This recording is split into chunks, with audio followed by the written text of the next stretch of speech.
Mga kaibigan, ito po yung ampo namin pusa, kulay puti. Magkaiba yung kulay ng mata nito. Ang kulay ng mata nito sa kaliwa ay kulay blue.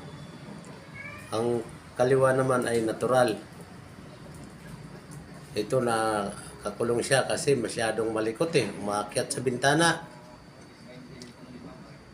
At saka ginagamot pa ito. Medyo naglalagas yung mga kanyang balahibo.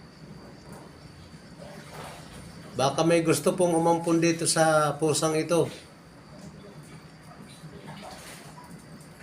Pinapaampun na lang ulit ito. Kung wala, di alagaan na lang. Kasi kawawa naman. Kung pakalat-kalat ito sa kalsada. Okay mga kaibigan. Nahanda na yung mga pagkain nila.